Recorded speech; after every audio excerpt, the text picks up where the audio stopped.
Hello everyone, welcome back to your own channel Z academy. स्वागत है आप सभी का आपके अपने चैनल जेड एकेडमी पर। और आज है हमारा lecture number 2, quants for MBA, BBA and SSC CGL exams. अगर आप प्रिपेयर कर रहे हो एएमयू या जामिया एमबीए के लिए तो ये क्वांट्स का लेक्चर सीरीज नंबर 2 है। लेक्चर सीरीज नंबर 1 में जो ऑलरेडी मैंने अपलोड किया हुआ है यूट्यूब पर, जिसका नाम है आपका लेक्चर नंबर 1 करके होगा क्वांट्स का, जिसमें मैंने आपको ज्योमेट्री स्टार्ट कराई थी, जो बड़ा इंपॉर्टेंट टॉपिक है एमबीए का, खासकर इस बार से, क्योंकि एएमयू एमबीए ने पिछले साल के अपने पेपर में, जो एमबीए का पेपर था, ज्योमेट्री वाली यूनिट से लगभग 10 से 12 सवाल दिए। जामिया के लिए भी एक इंपॉर्टेंट टॉपिक है, बड़ा यूनिट है, तो हमने वो लास्ट लेक्चर में स्टार्ट किया था और उसमें हमने डिटेल में रेक्टेंगल और स्क्वायर की स्टडी की थी। ठीक है, आज की क्लास लेक्चर नंबर 2 क्वांट्स की है, जिसमें हम ट्राइंगल्स के बारे में पढ़ेंगे, जो ज्योमेट्री का ही पार्ट है। मैंने आपको बताया था ज्योमेट्री में आपको 4 शेप्स पर, 4 2D शेप्स पर कमांड होनी चाहिए। नंबर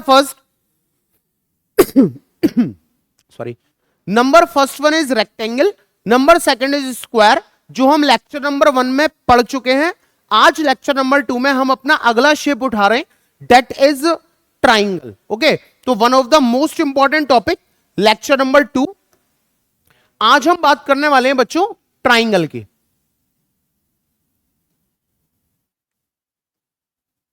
ट्राइंगल को हम आज डिटेल में देखेंगे कि ट्राइंगल क्या होता है, ठीक है, कितने तरीके के ट्राइंगल होते हैं और कितना पोर्शन हमें सफिशिएंट है कि हम ट्राइंगल का कितना पोर्शन पढ़ लें जो एएमयू एमबीए और जामिया एमबीए के लिए काफी हो जाए। ठीक है, ओके, तो हमें ट्राइंगल में डिटेल्ड वर्जन में बेटा जो पढ़ना है, डिटेल वर्जन में, वो पहला टाइप है इक्विलेटरल ट्राइंगल। इक्विलेटरल ट्राइंगल, ठीक है। दूसरा पार्ट हम पढ़ेंगे आइसोसेलेस ट्राइंगल, आइसोसेलेस ट्राइंगल। तीसरा पार्ट हम पढ़ेंगे right angle triangle, right angle triangle. ठीक है, this is lecture number 2, lecture number 2 of quants. Topic हमारा चल रहा है जियोमेट्री,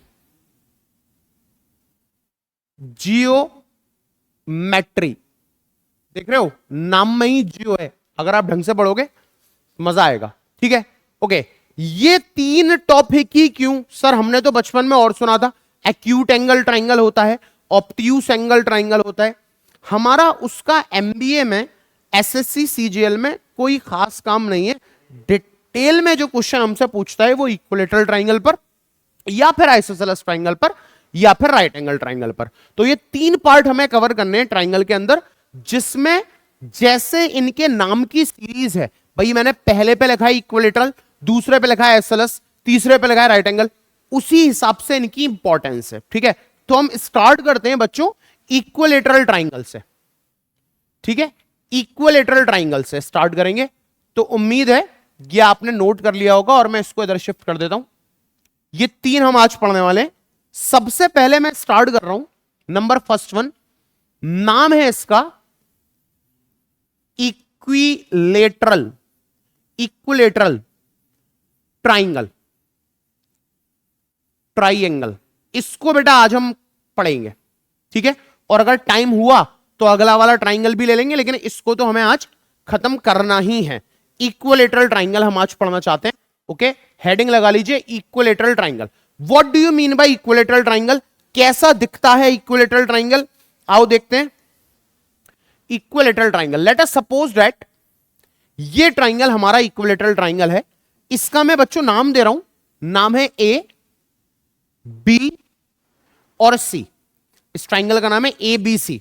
ठीक है, अगर मैं इस ट्राइंगल को इक्विलेटरल ट्राइंगल बोल रहा हूं तो let triangle ABC is an equilateral triangle, equilateral triangle मान लेते हैं। ट्राइंगल एबीसी हमारा एक इक्विलेटरल ट्राइंगल है। अब बच्चों अगर ये इक्विलेटरल ट्राइंगल है तो इसकी ये तीनों साइड्स ए बी, ए सी और बी सी बराबर होनी चाहिए, यानी A B must be equals to A C must be equals to B C. इसका नाम ही यही है, बचपन से पढ़ाया ही यही जाता है कि भैया इक्विलेटरल का मतलब तीनों एंगल बराबर और तीनों साइड बराबर। तो ये वो बातें जो आप जानते हो कि A B equal to B C equal to A C, ये होता है इक्विलेटरल ट्राइंगल और इसकी तीनों साइड बच्चों बराबर होती है। आपने कहा सर बात तो सही है, ठीक है। फिर मैंने बोला क्या यह भी सही है कि angle A is equals to angle B is equals to angle C is equals to 60 degree होता है? आपने कहा हां, हमें छोटी क्लासेस में यह बताया गया था कि भाई ट्राइंगल, ऐसा ट्राइंगल जिसकी तीनों साइड बराबर है और जिसके तीनों एंगल बराबर है जैसा कि ये, और हर एंगल 60 डिग्री का होगा। अगर आप पूछोगे एंगल ए का मेजरमेंट कितना है, मैं बोलूंगा 60 डिग्री। आप बोलोगे बी का कितना है, मैं बोलूंगा 60 डिग्री। आप बोलोगे सी का कितना है, मैं बोलूंगा 60 डिग्री, ठीक है। Angle sum property of triangle को भी फॉलो कर रहा है, ASP. What is ASP? Angle sum property of triangle. Angle sum property of triangle, triangle के तीनों एंगल का सम 180 होना चाहिए। तो भैया angle A plus angle B plus angle C, यानी 60 plus 60 plus 60 is equal to 180। Angle sum property को भी फॉलो कर रहा है, हर एंगल बराबर है और हर एंगल हमारा 60 60 और 60 का है, ठीक है। तो ये बात उम्मीद करता हूं समझ में आ गई होगी, ठीक है।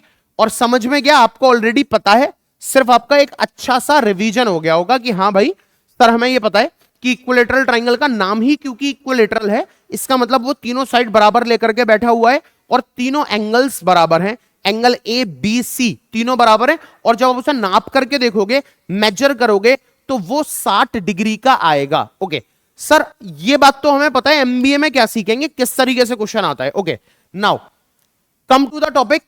क्या मैं पहली बात height of the equilateral triangle निकाल सकता हूं? इक्विलेटरल ट्राइंगल, क्या height of the equilateral triangle जैसा कुछ है? ठीक है,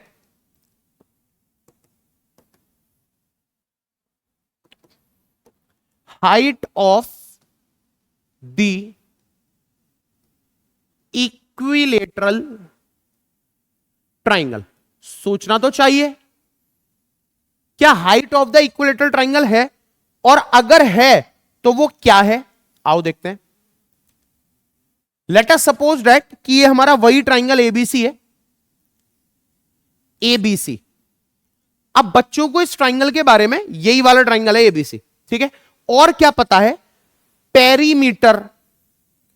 पेरीमीटर सारे लोग जानते हैं इसका। पेरीमीटर, मैंने पेरीमीटर सिखाया है, जिस पॉइंट से चलना स्टार्ट कर रहे हो उसी पॉइंट पर आना है। तो A B plus B C plus A से बी तक आया, बी से सी तक आया, सी से वापस ए पर गया, सी है। आपने बोला सर ये तीनों साइड तो बराबर हैं, ये भी ए है, ये भी ए है, ये भी ए है, तो ए प्लस ए 3 है। तो यहां से पेरीमीटर आ गया, 3 इंटू साइड हमारा पेरीमीटर होता है। एरिया कैसे निकालते हैं सर? एरिया का फॉर्मूला बच्चों को रटवाया जाता है बचपन में, √3/4 इंटू साइड का स्क्वायर, यानी √3/4 into A square, that is our area of the equilateral triangle. तो हमें perimeter of the equilateral triangle पता है सर, 3 इंटू साइड। हमें area of the equilateral triangle पता है sir, area is √3/4 into A square. बढ़िया बात है। अब अगर मैंने आपसे बोला कि ये मेरा एबीसी एक इक्विलेटरल ट्राइंगल है, let ABC is an equilateral triangle. अगर ये एबीसी मेरा एक इक्विलेटरल ट्राइंगल है, तो मेरे बोलते ही आप समझ गए कि अभी अभी पढ़ाए और जानते हैं कि भैया इक्विलेटरल ट्राइंगल में तीनों साइड बराबर होती हैं। ये ए है तो ये भी ए है और ये भी ए है। बात तो सही है, ठीक है। सर क्या इस इक्विलेटरल ट्राइंगल का हम एरिया लिख सकते हैं? मैंने कहा हां, तुम्हें याद तो है, एरिया पढ़ा है हमने भाई, √3/4 इंटू ए स्क्वायर। आपने कहा हां सर, √3/4 इंटू ए स्क्वायर। बढ़िया बात है। क्या मुझे हाइट निकालनी है, तो क्या मैं एरिया का कोई ऐसा फॉर्मूला यूज करूं जिसमें हाइट आता है? बच्चा जानता है कि एरिया ऑफ ट्राइंगल को आप ऐसे भी लिख सकते हो, half into base into height. आपने कहा हां सर याद तो है, हमने पढ़ा है half into base into height, ये होता है एरिया ऑफ द ट्राइंगल। लेकिन ये उस ट्राइंगल में लगेगा जिसमें हाइट हो, इसमें तो हाइट है नहीं, तो हाइट माननी पड़ेगी। Let AD is the height, मान लेते हैं बच्चों एडी हाइट है, तो मैं एडी ड्रॉ कर रहा हूं, ये आ गया मेरा डी पॉइंट, और मैंने मान लिया एडी हाइट है, तो ये 90 डिग्री का एंगल बना रहा है। ठीक है, एडी हाइट हो गई।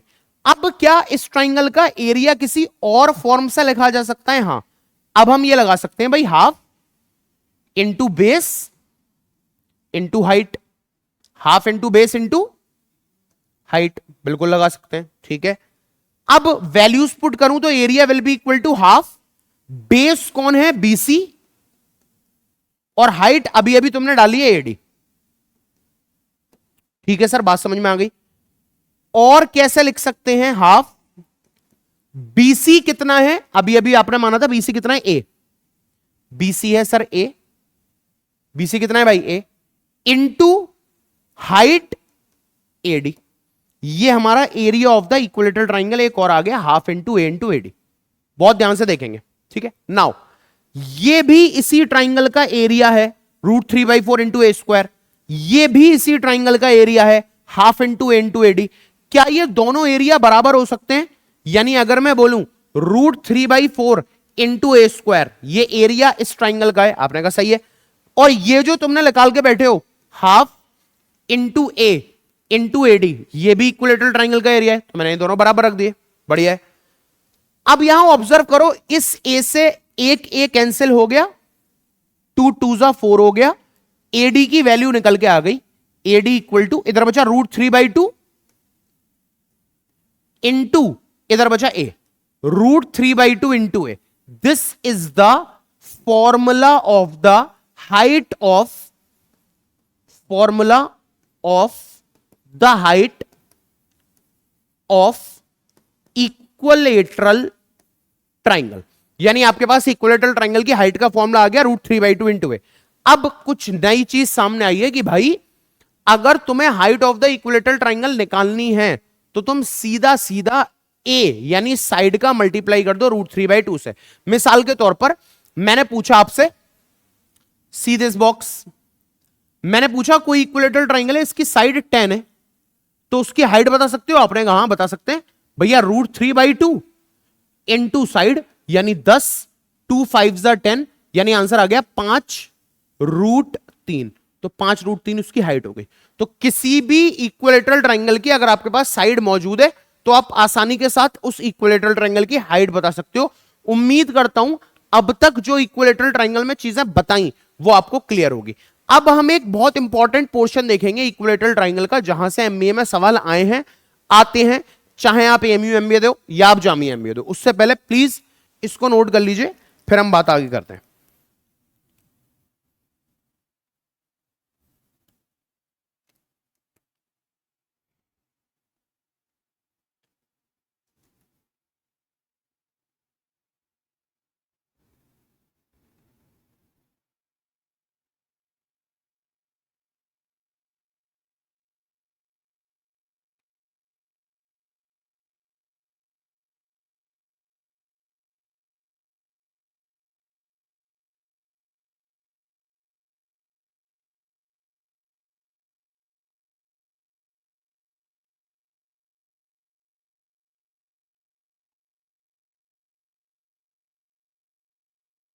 ओके, तो लेट अस मूव ऑन। आपने स्क्रीनशॉट ले लिया होगा, आगे बढ़ता हूं। अब हम इसी इक्विलेटरल ट्राइंगल की बात कर रहे हैं, इसी इक्विलेटरल ट्राइंगल की बात हो रही है। ठीक है, मान लेते हैं ये रहा, इसका नाम हमने रख दिया था ए बी सी, और यहां मैंने लेट भी कर लिया है, let triangle A B C is an equilateral triangle. ठीक है, ट्राइंगल एबीसी हमारा एक इक्विलेटरल ट्राइंगल है। बढ़िया बात है। अब मेरी बात को बहुत ध्यान से सुनेंगे, बड़े इंपॉर्टेंट 2 पॉइंट बता रहा हूं, नोट। पहला पॉइंट क्या है? The median comma height comma angle bisector comma perpendicular bisector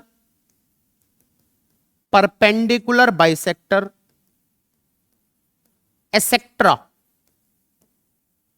are all same in equilateral triangle.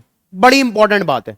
क्या है कि भाई अगर इक्वलेटरल ट्राइंगल की बात हो रही है, ओनली फॉर इक्वलेटरल ट्राइंगल, तो भाई इक्वलेटरल ट्राइंगल की हाइट या इक्वलेटरल ट्राइंगल का मीडियन या इक्वलेटरल ट्राइंगल का एंगल बाइसेक्टर या इक्वलेटरल ट्राइंगल का परपेंडिकुलर बाइसेक्टर, ये सब एक ही होते हैं। लिखा हुआ है are all same in equilateral triangle. मतलब क्या है? जैसे मैंने बोला आपने एडी ड्रॉ करा जो कि हाइट है।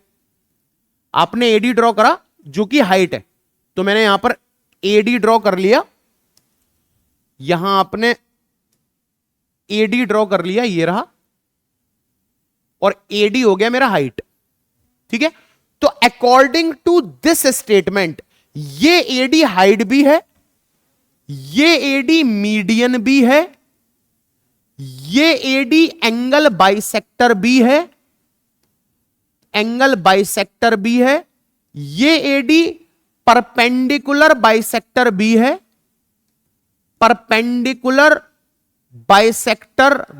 है, और भी जो कुछ नाम आपने ऐसे सुने हैं वो सब है एडी। अब यहां इंपॉर्टेंट बात ये नहीं है कि सर हमें मीडियन का मतलब ही नहीं पता, सर हमें एंगल बाइसेक्टर का मतलब ही नहीं पता, परपेंडिकुलर बाइसेक्टर का मतलब, कोई बात नहीं, वो आगे पता पड़ जाएगा। यहां कॉन्सेप्ट समझने का ये है कि आप एडी को या हाइट बोल दो, या एंगल बाइसेक्टर बोलो, या परपेंडिकुलर बाइसेक्टर बोलो, या मीडियन बोलो, ये एक ही बात है। यानी एडी इस इक्विलेटरल ट्राइंगल में हाइट का रोल भी निभाएगी, ये एडी इस इक्विलेटरल ट्राइंगल में एंगल बाइसेक्टर का रोल भी निभाएगी, ये एडी इस इक्विलेटरल ट्राइंगल में मीडियन का रोल भी प्ले करेगी, ये एडी इस इक्विलेटरल ट्राइंगल में परपेंडिकुलर बाइसेक्टर का रोल भी प्ले करेगी, ये एडी उसका भी रोल प्ले करेगी जो मुझे याद नहीं आ रहा अभी, लेकिन आपने ऐसे नाम पढ़े होंगे। सब कुछ एडी ही है, ये इक्विलेटरल ट्राइंगल की खास बात है। उम्मीद करता हूं ये बात समझ में आ गई होगी। मतलब ये है, हमने तो एडी को हाइट माना था, लेकिन ये परपेंडिकुलर भी हो गया, ये एंगल बाइसेक्टर भी हो गया। पूरा 60 का एंगल था ना, तो ये 30-30 रह गया होगा। मीडियन होता है जो ट्राइंगल को आधा आधा कर दे, यानी अगर ये पूरा यहां से लेके यहां तक ए था, तो मीडियन की वजह से ये यहां से लेके यहां तक हो गया a/2, ये भी यहां से लेके यहां तक हो गया a/2, क्योंकि मीडियन क्या करता है, जिस साइड पर गिरेगा साइड को आधा आधा कर देगा और ट्राइंगल को आधा आधा कर देगा। तो आपने खींची तो एडी हाइट थी, लेकिन ये मीडियन भी हो गया, तो इसने इस ए को आधा कर दिया, a/2, और इधर भी a/2। सर अब बात समझ में आ रही है, आपने क्या बोला, परफेक्ट है, ठीक है। दूसरी बात सुनो, दूसरी बात, बिकॉज ऑफ प्रॉपर्टी 1, इस प्रॉपर्टी की वजह से जो ऊपर लिखी हुई है, the centroid comma orthocentre comma incentre comma circumcentre all are same point। Again यहां समझने वाली बात यह नहीं है कि सेंट्रॉइड होता क्या है, ऑर्थोसेंटर होता क्या है। इन सेंटर, सरकम सेंटर, ये सब जो पॉइंट सुने होते क्या हैं ये नहीं समझाना चाह रहा, समझ जाओगे आगे पढ़ाऊंगा तो। अभी ये समझाना चाह रहा हूं कि जो सेंट्रॉइड होगा वही ऑर्थो सेंटर है, वही इन सेंटर है, वही सरकम सेंटर है। वो सिंगल पॉइंट ही, वो एक पॉइंट ही सेंट्रॉइड है, वही एक पॉइंट ऑर्थो सेंटर है, वही एक पॉइंट इन सेंटर है, वही एक पॉइंट सरकम सेंटर है, अगर ट्राइंगल इक्विलेटरल है तो। ओके, चलो अभी हम यहां सेंट्रॉइड वर्ड का यूज करेंगे, तो मैं सेंट्रॉइड का मीनिंग बता देता हूं क्या होता है। सेंट्रॉइड क्या होता है? Centroid is the intersection, centroid is the intersection point of all the medians denoted by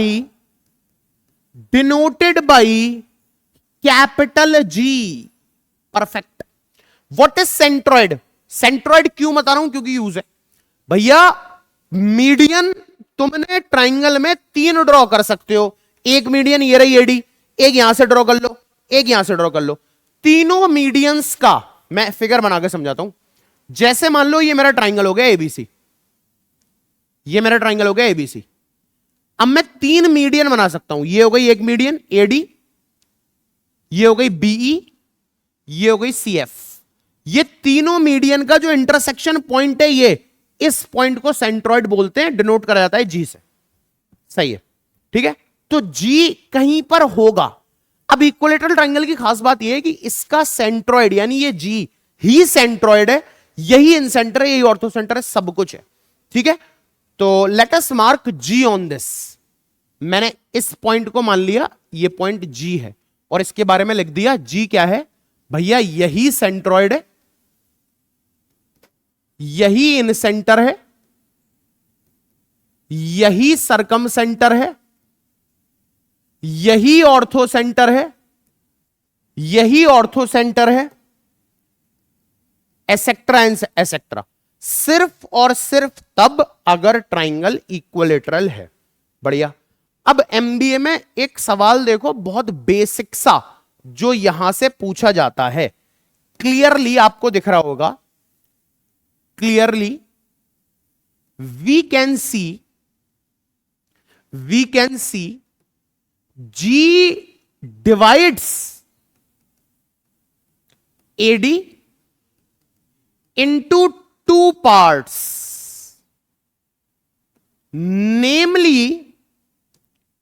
namely बच्चों AG and GD। सबको दिख रहा है भैया? इस G पॉइंट ने AD को, इस एडी को 2 पार्ट में तोड़ दिया है, एक पार्ट एजी है और दूसरा पार्ट जीडी है। सबको साफ साफ दिखाई दे रहा होगा कि भाई जो एडी है उसको जी ने, इस जी पॉइंट ने 2 पार्ट में तोड़ दिया है, एक ए से लेके जी तक, ए से लेके जी तक, एक जी से लेके ई तक। अब इक्विलेटरल ट्राइंगल में बच्चों, इक्विलेटरल ट्राइंगल में बच्चों एजी और जीडी का रेशियो जब आप निकालोगे तो वो हमेशा 2:1 आएगा, 2:1 आएगा। एजी रेशियो जीडी 2:1। इंपॉर्टेंट बात है from our entrance point of view. हमेशा अगर ट्राइंगल इक्विलेटरल है तो ये जो एजी और जीडी का रेशियो आएगा वो 2:1 आएगा। और मजे की बात सुनोगे, इस एजी को हम सरकम रेडियस बोलते हैं और कैपिटल आर से डिनोट करते हैं। इस जीडी को हम इनर रेडियस बोलते हैं और स्मॉल आर से डिनोट करते हैं, ठीक है। ये जो एजी है, एजी ए से लेके जी तक, इसको हम सरकम रेडियस बोलते हैं, कैपिटल आर से डिनोट करते हैं। ये जो जीडी है नीचे वाला पोर्शन, उसको हम इनर रेडियस बोलते हैं और स्मॉल आर से डिनोट करते हैं। अब कुछ स्टूडेंट्स के दिमाग में आ रहा होगा, सर बातें समझ में आ रही थी, बढ़िया चल रहा था, लेकिन ये ट्राइंगल में रेडियस कहां से घुस गई? वो भी क्लैरिटी दे दूंगा धीरे धीरे, बस आपको पेशेंस रखना है, ठीक है? ओके, यानी क्या अब मैं एजी रेशियो जीडी 2:1 है, एमबीए में अगर पूछेगा इसका रेशियो कितना होता है, मैं लगा दूंगा 2:1। अगर उसने एजी और जीडी का रेशियो ना पूछ करके ये पूछ लिया कैपिटल आर और स्मॉल आर का रेशियो कितना होता है, तो मैं जानता हूं भैया कैपिटल आर ही तो एजी है, कैपिटल आर ही तो एजी है, और स्मॉल आर ही तो जीडी है। तो चाहे एजी रेशियो जीडी पूछे या आर रेशियो आर पूछे, वो भी 2:1 ही होगा। उम्मीद करता हूं यहां तक बात क्रिस्टल क्लियर, एकदम चमक गई होगी। एक लास्ट चीज बची है बस, इक्विलैटरल ट्रायंगल कंप्लीट हो जाएगा, लेकिन आपको यह समझ में आना चाहिए उसके लिए, तो इसको नोट करिए या स्क्रीनशॉट ले लीजिए, मैं साइड से हो जाता हूं, उसके बाद हम फिर अपनी आगे की बातें करते हैं, ठीक है?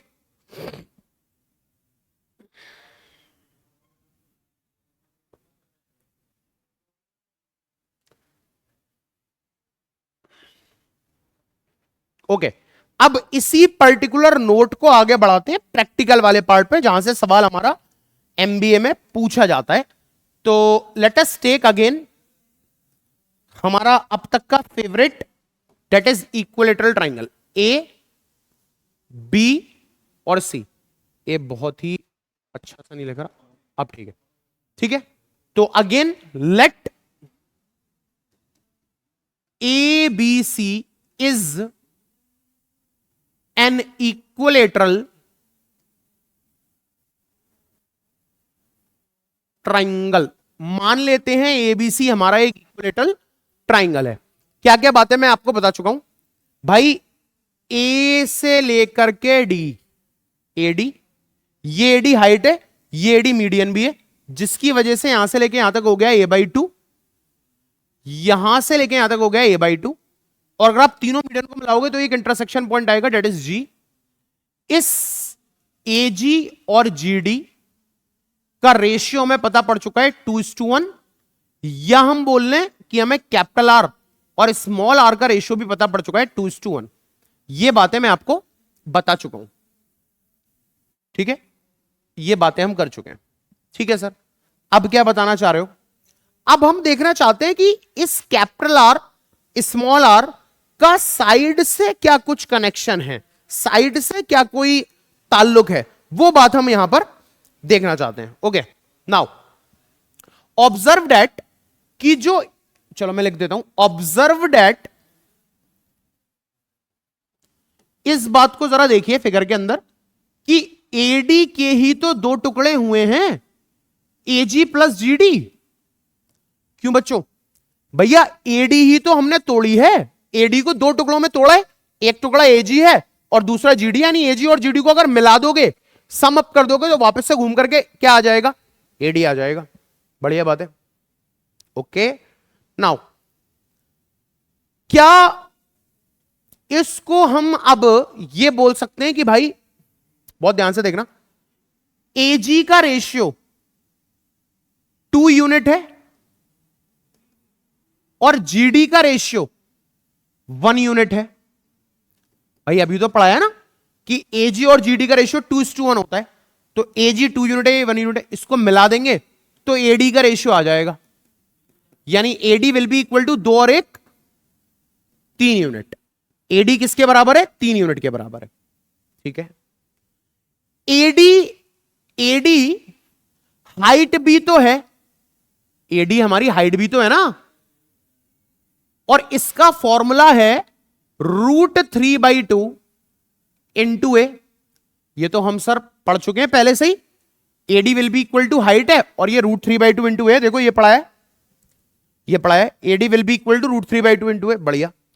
अब बात ध्यान से समझना, तो ये 3 यूनिट जो एडी के बराबर है, क्या मैं ये बोल सकता हूं ये 3 यूनिट √3/2 इंटू ए के बराबर है? आप बोलोगे हाँ सर बोल लो। भैया एडी मेरा रेशियो में कितना है, रेशियो के टर्म में 3 यूनिट, और फॉर्मूला कितना है, √3/2 इंटू। यहां से मैं 1 यूनिट की वैल्यू निकाल सकता हूं क्या, √3/2 इंटू ए, और ये 3 जब इधर आएगा तो ये हो जाएगा 1/3। ठीक है, ओके। और देखो या तो इसे डायरेक्ट 3 2 जा 6 लिख लो, लेकिन वो किताबों में लिखा नहीं है तो मैं इसको रेशनलाइज कर रहा हूं, मैं इंटू √3 और इंटू √3 और कर रहा हूं यहां पर। तो √3 इंटू √3 3, ये मेरा कैंसिल, और 1 यूनिट की वैल्यू आ गई, ऊपर बचा सिर्फ ए और नीचे बचा 2√3, ये 1 यूनिट की वैल्यू आ गई।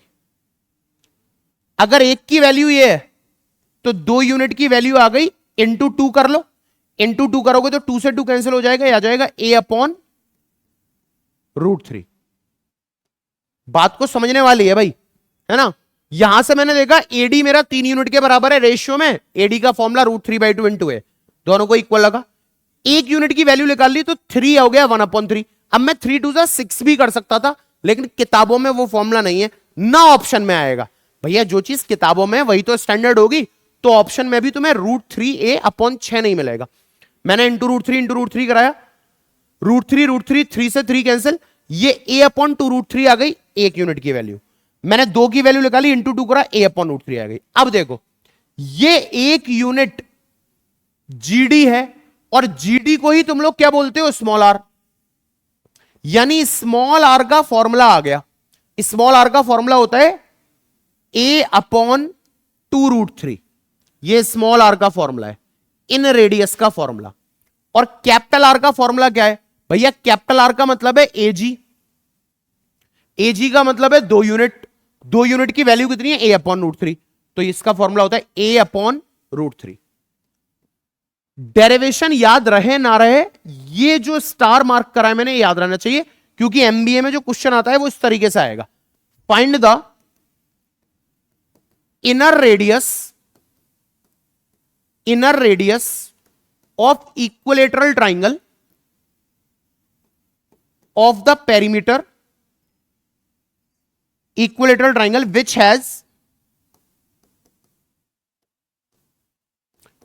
Perimeter equals to 24 centimetre.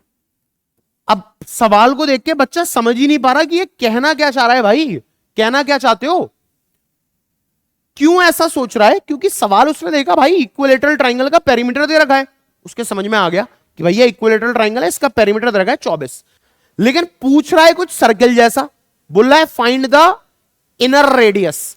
Inner radius का मतलब वो आपसे क्या पूछ रहा है, स्मॉल आर की वैल्यू। अब आप सबसे पहले क्या करोगे, आप बोलोगे भैया अगर पेरीमीटर 24 है तो पेरीमीटर होता है 3a, इसकी वैल्यू 24 है, और a इक्वल टू 8, भाई हाँ या ना, है ना। पेरीमीटर अगर 24 है मतलब 3a इक्वल टू 24 और a इक्वल टू 8। अब जिस बच्चे को पता है इनर रेडियस को r कहते हैं, वो डायरेक्ट फॉर्मूला लगाया झट से, r is equal to a/2√3 होता है सर। a मतलब साइड कितनी आ गई 8, 8/2√3 हो गया, 2 4 8, 4/√3 हो गया, ये मेरी इनर रेडियस आ गई। ठीक है, तो इनर रेडियस और आउटर रेडियस की नॉलेज इक्विलेटरल ट्राइंगल में बहुत जरूरी है, आपको इसकी नॉलेज डिटेल में होनी चाहिए, this is important for you. तो ये हमारा इक्विलेटरल ट्राइंगल की कंप्लीट थ्योरी है, एक क्वेश्चन की अंडरस्टैंडिंग मैंने दी है किस तरीके से आता है, उम्मीद करते हैं आपको समझ में आया होगा इक्विलेटरल ट्राइंगल। तो अब हमारे ज्योमेट्री के 3 शेप कंप्लीट हो गए, रेक्टेंगल पढ़ा दिया, स्क्वायर पढ़ा दिया, इक्विलेटरल ट्राइंगल पढ़ा दिया।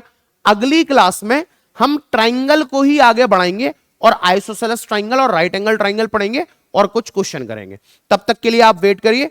और उससे भी इंपॉर्टेंट बात मैं अगेन दोबारा से बता रहा हूं, हर वीडियो में बताता हूं कि हमारे एडमिशन ओपन हो चुके हैं, हमारे एडमिशन ओपन हो चुके हैं और 1 अगस्त से बैचेस स्टार्ट हो रहे हैं सारे, 1 अगस्त से हमारे सारे बैचेस स्टार्ट हो रहे हैं।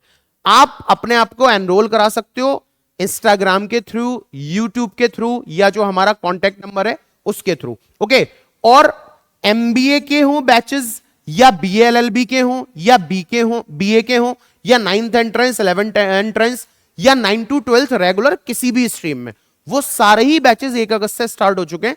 लेकिन आपको रजिस्टर कराना पड़ेगा वाया जिसके थ्रू भी आप चाहो, चाहे वो आप डायरेक्ट कांटेक्ट कर लो, इंस्टाग्राम पे मैसेज करो या यूट्यूब पर मैसेज करो, बैच के रिगार्डिंग आप इंफॉर्मेशन ले सकते हो। तो मैं ये क्योंकि एमबीए का मैं पढ़ा रहा हूं तो एमबीए की बात बता दे रहा हूं। 1 अगस्त से ही हमारा एमबीए 1.0 बैच स्टार्ट हो रहा है, आप चाहो उसमें अपने आप को रजिस्टर करा सकते हो। आपका क्वांट्स और रीजनिंग वाला सेक्शन इस पर्टिकुलर बैच में मैं पढ़ाने वाला हूं एमबीए 1.0 में, ठीक है। और आपका जीएस वाला पार्ट सबूर सर पढ़ाएंगे, इंग्लिश वाला पार्ट आपको मैम कवर कराएंगे। तो अपने आप को रजिस्टर कर लीजिए, चाहे तो इंस्टाग्राम के थ्रू या यूट्यूब, या आप इस नंबर पर हमसे बात कर सकते हैं 7661